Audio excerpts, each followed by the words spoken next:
వివరాలు చూద్దాం. కరీంనగర్ పార్లమెంట్ పరిధిలో గెలిచిన బీజేపీ సర్పంచ్లకు కేంద్ర మంత్రి బండి సంజయ్ సన్మానం చేశారు.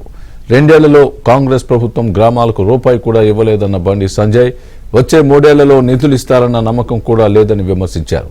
సింబల్ మీద ఎన్నికలు పెడితే కాంగ్రెస్ ఒక్క సీటు కూడా గెలవదని ఎద్దేవా చేశారు.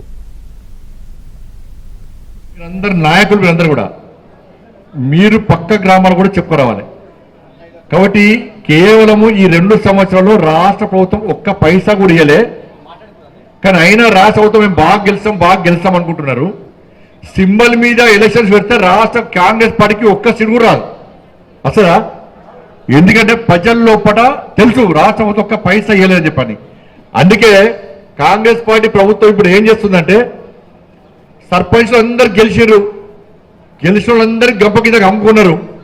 మేమే గెలుస్తామని చెప్పి అంటున్నారు. 500 మంది సర్పంచులు కాంగ్రెస్ పార్టీ సర్పంచులు, బీఆర్ఎస్ పార్టీ సర్పంచులు ఒక్కరికైతే భారతీయ జనతా పార్టీకి సంబంధించిన 100 మంది సర్పంచులు ఒక్కరికి చాలు మనకు.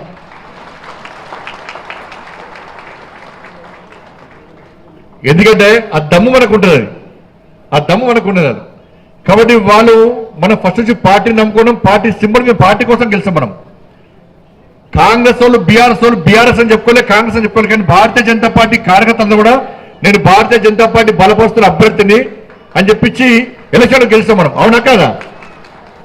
కాబట్టి ఇప్పుడు గ్రామాలను అభివృద్ధి చేయాల్సిన బాధ్యత మన మీద ఉంది.